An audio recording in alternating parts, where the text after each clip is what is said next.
அம்மா இன்னைக்கு நம்ம பார்க்க போறது முதல் ராசி மேஷராசி. மேஷராசி நேர்களுக்கு இந்த பிறப்பு பலன் அப்படின்றது எப்படி இருக்கு, இவங்க செய்ய வேண்டிய வாழ்வியல் பரிகாரம் என்ன அப்படின்னு சொன்னீங்கன்னா அவங்களுக்கு கண்டிப்பா யூஸ்ஃபுல்லா இருக்கும்.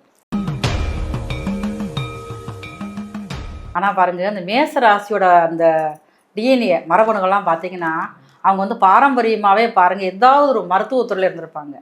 மேஷராசியில ஒரு குழந்தை ஜனனம் ஆகுது அப்படின்னாலே பாருங்க இவங்களுக்கு அதனாலதான் பாருங்க செவ்வாய் தான் அங்க ஆட்சியா இருக்காரு. மேசராசிக்கு சூரியன் உச்சம். அப்ப இவங்களுடைய இயல்பான குணமே பாத்தீங்கன்னா கொஞ்சம் வேகம். எதையும் பாருங்க முன்பின் யோசிக்காம ஒரு காரியத்தை பண்ணிட்டு ரெண்டாவது யோசிப்பாங்க. எப்படி தலைமத்துவம் இருக்கணும்ல, அதிகமா தலைமத்துவம் இருக்கவும் செய்யும். ஆனா பாருங்க இவருக்கு அதுக்கு ஏத்த மாதிரி ஒரு அமைப்புகள் இருக்காது. கோவப்படுறது, உடனே டக்குன்னு பேசுறது. ஆனா நிறைய நல்ல உதவிகள் எல்லாமே பண்ணுவாங்க. கோபமும் படுவாங்க. அதே சமயத்துல பாருங்க உடனேவும் மற்றவர்களுக்கு உதவி செய்யக்கூடிய மனப்போக்கு ரொம்ப அதிகமா இருக்கும்.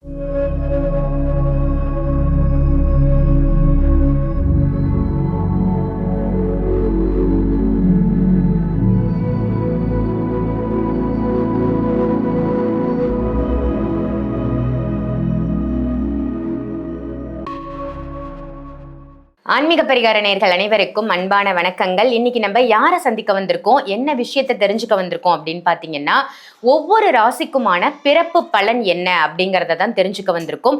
ஒவ்வொரு ராசிக்கும் அந்த பிரம்மன் எழுதிய விதி எப்படி இருக்கு, மேஷம் ராசியில ஆரம்பிச்சு மீனம் ராசி வரைக்கும் ஒவ்வொரு ராசிக்கும் பிரம்மன் எழுதிய விதி எப்படி இருக்கு அப்படின்றத நமக்கு சொல்றதுக்காக யார் வந்திருக்காங்க அப்படின்னு பாத்தீங்கன்னா அஸ்ட்ராலஜர், நியூமராலஜர், அதே மாதிரி நம்பராலஜின்னு சொல்லுவாங்க இல்லையா, அந்த மாதிரி எண் கணிதம் பார்த்து சொல்லக்கூடியவங்க, வாஸ்து நிபுணர் அப்படின்னு இவங்களை சொல்லலாம். ஸோ பல துறைகள்ல வல்லுனர் அப்படின்னு சொல்லலாம். இவங்களை பல துறைகள்லையும் வல்லுனராக இருக்கக்கூடிய நம்மளுடைய எஸ்ஆர் சங்கரேஸ்வரி அம்மாவை தான் இன்னைக்கு நம்ம சந்திக்க வந்திருக்கோம். அம்மா வணக்கம். வணக்கம்மா, எப்படி இருக்கீங்க? நல்லா இருக்கும், சிறப்பா இருக்கும். ரொம்ப சந்தோஷம் உங்களை சந்திச்சதுல. ஆன்மீக பரிகாரத்துக்கு உங்களை நான் வரவேற்கிறேன். உங்களுடைய நிறைய பதிவுகள் பார்த்துருக்கேன். ரொம்ப நல்ல நல்ல பதிவுகள் கொடுப்பீங்க. நீங்க கொடுக்கக்கூடிய அந்த கணிப்புகள் எல்லாம் ரொம்ப அருமையா இருக்கும். இன்னைக்கு நம்மளுடைய ஆன்மீக பரிகார நேயர்களுக்காக நீங்க பிறப்பு பலன் எப்படி இருக்கும் ஒவ்வொரு ராசிக்கும் அப்படின்னு சொன்னீங்கன்னா மக்களுக்கு ரொம்ப பயனுள்ளதா இருக்கும். ஆக்சுவலா அந்த பிறப்பு பலன் அப்படின்னு என்ன, பிரம்மன் எழுதிய விதி அப்படின்னு சொல்லுவாங்க இல்லையா, அது ஒவ்வொரு ராசிக்குமா எல்லா மக்களுக்கும் காமனா தானே இருக்கும். அதாவது ஒரு மனிதன் பிறக்கிறான் அப்படின்னா என்ன மாதிரி விஷயங்களோட பிரம்மா இந்த பூ உலகில் அவங்கள படைப்பாங்க? முதல்ல ஆன்மீக பரிகார நேயர்களுக்கு உங்களின் மருத்துவச்சுடர் எஸ்ஆர் சங்கரேஸ்வரியின் அன்பான வணக்கங்கள். அதாவது பிரம்மனுடைய படைப்பு, அந்த குழந்தை நம்ம ஒரு சிலர் நினைப்பாங்க நம்ம தான் விரும்பி இந்த குழந்தை நமக்கு அப்படி கிடையாது. அந்த குழந்தை அதுதான் பார்த்துக்கு இந்த அம்மா படம் நம்ம பிறக்கணும் அப்படின்னு சொல்லி போய் பிரம்மன்ட்ட போய் கேட்குமா. ஓ, குழந்தைதான் இந்த பெத்தவங்களை சூஸ் பண்ணுது.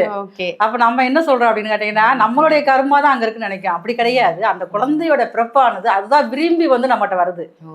அதனால பாருங்க 1000 அணுக்கள் இருக்கிறதுல அந்த ஒரு அணுக்கள் தானே முந்தி மோதி போய் போட்டி ஓட்டு வருது. அப்ப அங்கேயே அதுக்கு ஒரு போட்டி உருவாயிருது.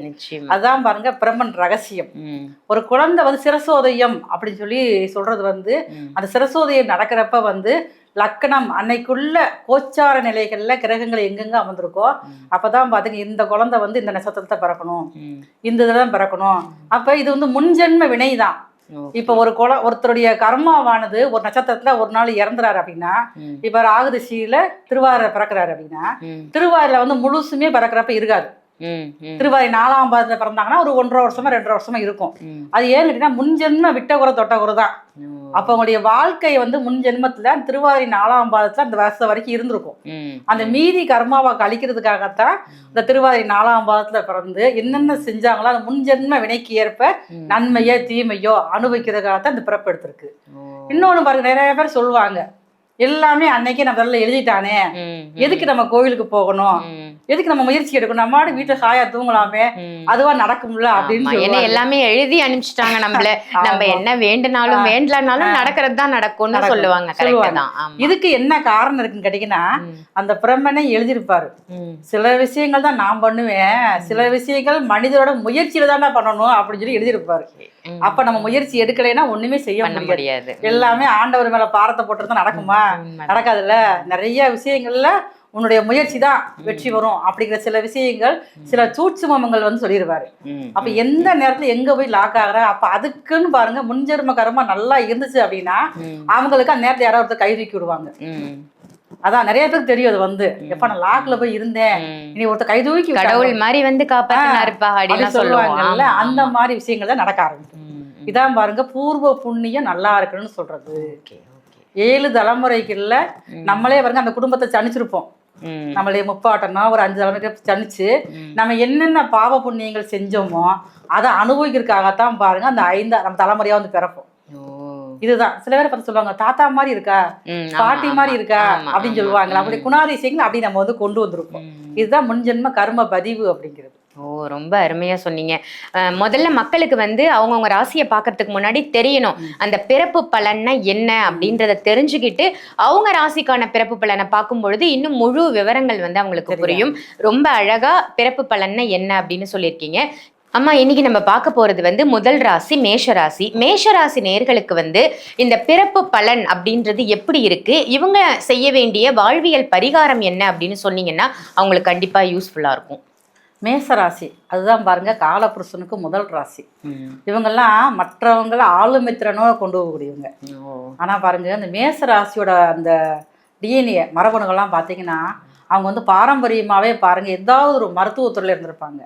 மேசராசியில ஒரு குழந்தை வந்து ஜனனம் ஆகுது அப்படின்னாலே பாருங்க அவங்களுடைய முன்னோர்கள் வந்து யாராவது கை வைத்தியம் பார்ப்பாங்கல்ல, அந்த மாதிரி இன்றைக்கு தான் பாருங்க நிறைய வந்து மருத்துவமனை வந்துருச்சு. அதுல ஏதாவது ஒரு வைத்தியம் பாக்குற முறையில தான் இருந்திருப்பாங்க.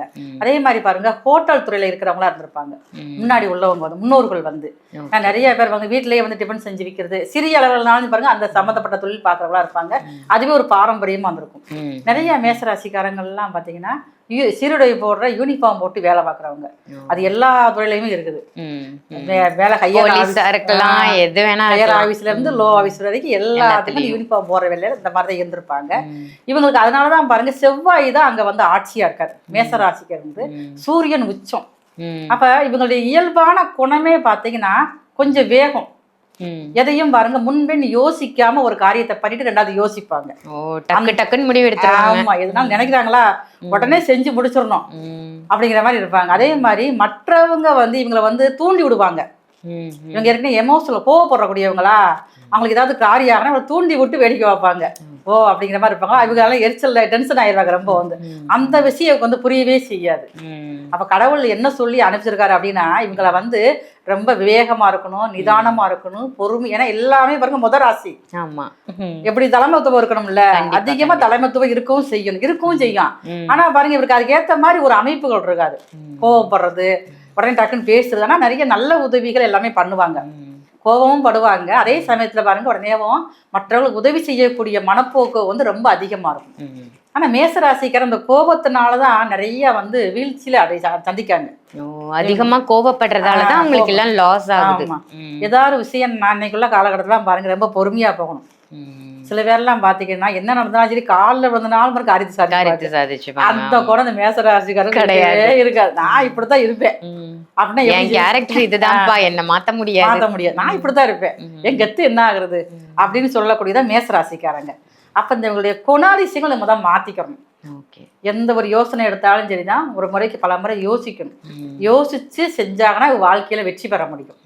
அதே மாதிரி மேசராசியில பிறந்தவங்க பெரும்பாலும் வந்து லவ்வுக்கு முக்கியத்துவம் கொடுப்பாங்க. ஆனா அவங்க காதலால் ஏமாறக்கூடியவங்களும் மேசராசி தான். ஏன்னா அவங்களுக்கு பாருங்க கிட்டத்தட்ட வந்து சின்ன வயசுலயே சுக்கிரதசை வந்துடும். சுக்கிரதசை வந்தோடனே பாருங்க உங்களுக்கு பாதி கொடுக்க ஆரம்பிச்சிடும். அப்ப அந்த 20 வயசு வரைக்கும் இவங்களை ரொம்ப வந்து கவனமா கொண்டு போகணும். யாராவது ஒருத்தரை வந்து லவ் பண்ணிட்டாங்க அந்த நல்ல உலகட்டாலும் யோசிக்கவே மாட்டாங்க. எனக்கு பிடிச்சிருக்கு இந்த மாதிரிதான் அவருடைய பிரச்சனைகள் பண்ணிக்கிட்டே இருப்பாங்க. அதனால மேசராசிக்காரங்க நிறைய பேருக்கு பாருங்க அவங்களுடைய தந்தையோட இது வந்து கொஞ்சம் சரியில்லாம இருக்கும். தந்தையோட சொல்ற இவங்க வந்து கேட்கவும் மாட்டாங்க. அதே மாதிரி இவங்க நல்லபடியா கேட்டு இருந்தாங்கன்னா அவங்க சில முடிவுகள் எடுக்க முடியாம சில பேருக்கு பாருங்க பொறுப்புள்ளாத தன்மையை தந்தைக்கு கொடுத்துருவாங்க. மேசராசிக்கு நிறைய பேர் பார்த்தாலே தந்தைக்கு ஒரு பிரச்சனை கொடுக்கக்கூடிய அமைப்பா தான் இருக்கும். அப்ப இவங்களுடைய குணாதிசயங்கள் எல்லாம் மொத்தத்துல வந்து மாத்திக்கணும். அவங்க கேரக்டரை இப்ப இருக்கக்கூடிய கால சூழ்நிலைக்கு ஏற்ற மாதிரி மாற்றிக்கணும்.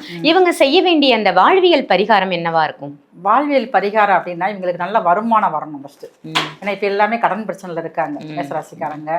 அதே மாதிரி நிறைய இடத்துல கடன் வேற வாங்கிடுவாங்க, மற்றவங்களுக்கு உதவி செய்வா கடன் வாங்கினாலும். அப்போ இந்த குணத்தில் அவங்க மாற்றிக்கிறணும். அதே நேரம் பாருங்க, இவங்க வந்து பெருமாள் கோயிலுக்கு போய் அங்கு வரக்கூடிய சுமங்கலி பெண்களுக்கு அங்கே வருவாங்கல்ல, அவங்களுக்கு ஒரு 5 பெண்களுக்காவது வந்து ஏலக்காய், முந்திரி பருப்பு, கிஸ்மிஸ் இதெல்லாம் கலந்து பெருமாளுக்கு நைவேத்தியம் வச்சுட்டு இவங்க 5 சுமங்கலி பெண்களுக்கு கொடுத்துட்டு வரணும். தானமாக கொடுக்கணும். கொடுத்தாங்க. இது சிம்பிளான விஷயங்கள் தான். இது வந்து இவங்க வாரம் வெள்ளிக்கிழமை செஞ்சாங்கன்னா இவங்களுக்கு பணவரவு அதிகரிக்கும்.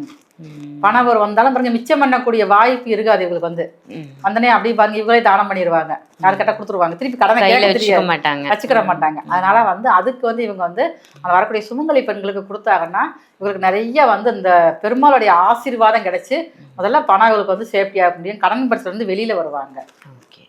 ரொம்ப அருமையாக சொன்னீங்க. மேஷராசி நேயர்களுக்கு வந்து கொஞ்சம் பொறுமை, நிதானம் தேவை அப்படின்னு சொல்லியிருக்கீங்க. அவங்க செய்ய வேண்டிய வாழ்வியல் பரிகாரம் என்ன அப்படின்றது இந்த பதிவின் வாயிலாக அவங்களுக்கு தெரிஞ்சிருக்கும். ரொம்ப அருமையான பதிவு கொடுத்ததற்கு நன்றி. இந்த பதிவு உங்க எல்லாருக்கும் பயனுள்ள பதிவு அமைஞ்சிருக்கும் அப்படின்னு நினைக்கிறேன். இந்த பதிவை மற்ற எல்லா ராசிக்காரர்களுக்கும் கண்டிப்பா ஷேர் பண்ணுங்க. உங்க வீட்டுல யாராவது இந்த ராசியா இருந்தா கூட அவங்களுக்கும் இந்த பதிவு ரொம்ப யூஸ்ஃபுல்லா இருக்கும். சங்கரேஸ்வரி அம்மாவை, மருத்துவ ஜோதிடரை நீங்க சந்திக்கணும் அப்படின்னு நினைச்சீங்கன்னா வீடியோல தெரியிற நம்பருக்கு கால் பண்ணி அப்பாயின்மெண்ட் வாங்கி ஆன்லைன் கன்சல்டேஷனும் எடுத்துக்கலாம், டைரக்ட் கன்சல்டேஷனும் எடுத்துக்கலாம். அதே மாதிரி உங்க வீட்டில் வாஸ்து குறைபாடு இருக்கு, வாஸ்து பார்க்கணும் அப்படின்னு நீங்க நினைச்சாலும் நம்பர் ரிலேட்டடா நிறைய விஷயங்கள் வந்து அவங்க பார்த்து சொல்றாங்க. உங்களுக்கு ஃபோன் நம்பர் வேணும், இல்ல வண்டியோட நம்பர் வந்து எந்த நம்பர் வச்சா எனக்கு லக்கா அமையும், இந்த மாதிரி விஷயங்கள்லாம் தெரிஞ்சுக்கணும் அப்படின்னு நினைச்சாலும் வீடியோல தெரியிற அதே சேம் நம்பருக்கு கால் பண்ணி அப்பாயின்மெண்ட் வாங்கி அம்மாவை நீங்க டைரக்டா சந்திக்கலாம். இதே மாதிரி வேற ஒரு நல்ல பதிவுல உங்க எல்லாரையும் சந்திக்கின்றேன். நன்றி, வணக்கம்.